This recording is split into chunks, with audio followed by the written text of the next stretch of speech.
নমস্কার বন্ধুরা, কেমন আছেন? আশা করি সকলে ভালো আছেন। আজকে আমরা বানাবো মোদক। গণেশ চতুর্থী উপলক্ষে আজকে মোদক বানাচ্ছি। চলুন দেখে নিই কীভাবে বানাতে হয়।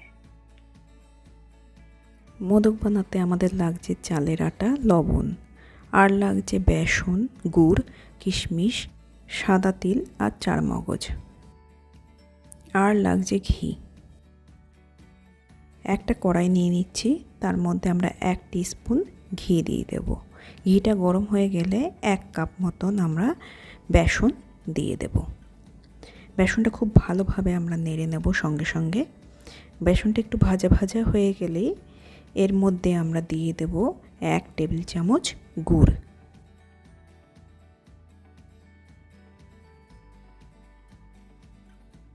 গুড় দিয়ে আমরা খুব ভালোভাবে মিশিয়ে নেব গুড়টা, যাতে বেসনের মধ্যে কোনো রকম দানা না থাকে। এরপর আমরা আরও 1/2 চামচ গুড় দিয়ে দেব। গুড়টা দিয়ে খুব ভালো করে মিশিয়ে নেব নেড়ে চেড়ে। গুড় আমাদের ভালো করে মেশানো হয়ে গেছে। এরপর আমরা দেব 1 টিস্পুন সাদা তিল, আর দেব 1 টিস্পুন চারমগজ। এরপর আমরা দিয়ে দেব 1 টেবিল সমান কিশমিশ। দিয়ে খুব ভালো করে আমরা নেড়ে চেড়ে মিশিয়ে নেব। এগুলো সম্পূর্ণটাই আমরা করব ধিম আছে। এগুলো মেশানো হয়ে গেলে আমরা গ্যাস অফ করে দেব আর এই মিশ্রণটা নামিয়ে নেব।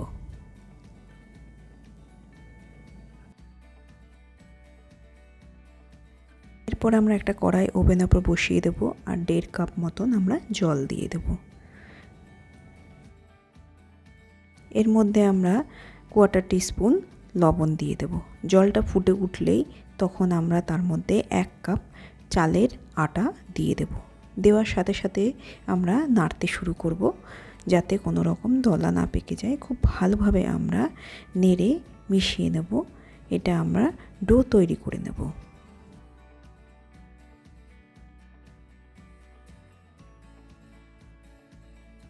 খুব ভালোভাবে মেশানো হয়ে গেলে তারপরে গ্যাস অফ করে দেব। হালকা গরম গরম যখন থাকবে তখন আমরা এটা একটা বোলের মধ্যে নিয়ে খুব ভালোভাবে মেখে নেব, আটা মাখার মতন করে। খুব ভালো করে মাখা হয়ে গেলে আমরা এটিকে 10 মিনিটের জন্য ঢাকা চাপা দিয়ে রেখে দেব এক সাইড করে। 10 মিনিট পর আমরা ডোটা নিয়ে নেব, দিয়ে ছোট ছোট বল কেটে নেব। হাতের সাহায্যে গোল করে নিয়ে এরপর এগুলোকে ছোট ছোট বাটির আকারে শেপ দিয়ে দেব।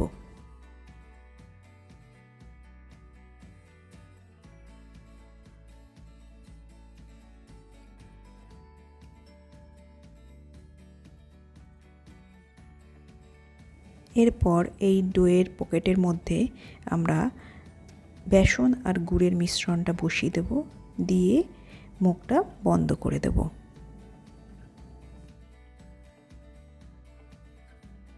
মুখটা ভালো করে সিল করা হয়ে গেলে আস্তে আস্তে আমরা হাতের সাহায্যে এটাকে মোদকের শেপ দিয়ে দেব।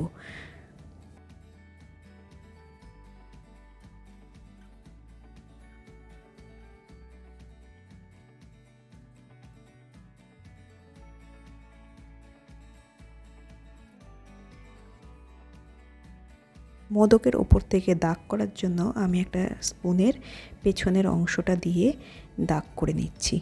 আপনারাও ঠিক এইভাবেই দাগ করে নিতে পারেন, যে কোনো লম্বা কাঠি জাতীয় জিনিস কিংবা চামচের হাতলটা দিয়ে।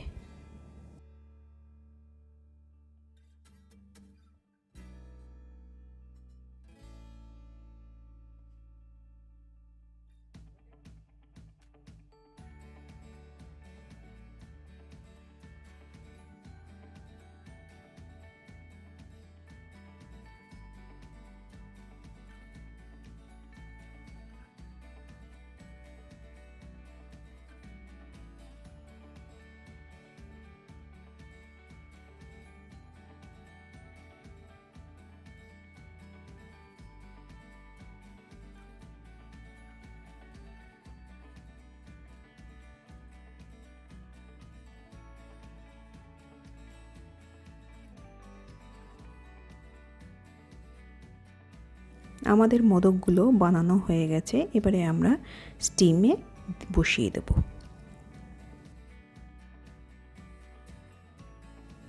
একটা প্যান নিয়ে নিয়েছি আমরা, তার মধ্যে আমরা 3 কাপ মতন জল দিয়েছি আর তার উপরে স্ট্রেনার বসিয়ে দিয়েছি। এরপর জলটা গরম হয়ে আসলেই তখন আমরা একটা একটা করে মোদক স্ট্রেনারের উপরে সাজিয়ে দেব, দিয়ে আমরা ঢাকা চাপা দিয়ে দেব।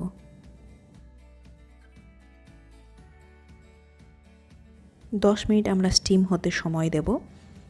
10 মিনিট পরে আমরা ঢাকা খুলে দেখে নেব যে মোদকগুলো হয়েছে কিনা। আমাদের মোদকগুলো হয়ে গেছে। এবারে আমরা একটা প্লেটে নামিয়ে নেব মোদকগুলো।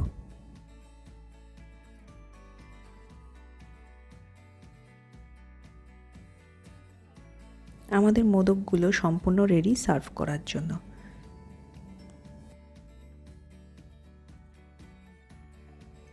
আজকের ভিডিওটি ভালো লাগলে অবশ্যই লাইক, শেয়ার আর সাবস্ক্রাইব করবেন আর নিচে থাকা বেল আইকনটি দাবিয়ে দেবেন। নেক্সট ভিডিওতে আমরা অবশ্যই নতুন কোনো রেসিপি নিয়ে চলে আসব। আজকের মতন এখানেই শেষ করছি। সকলে ভালো থাকবেন।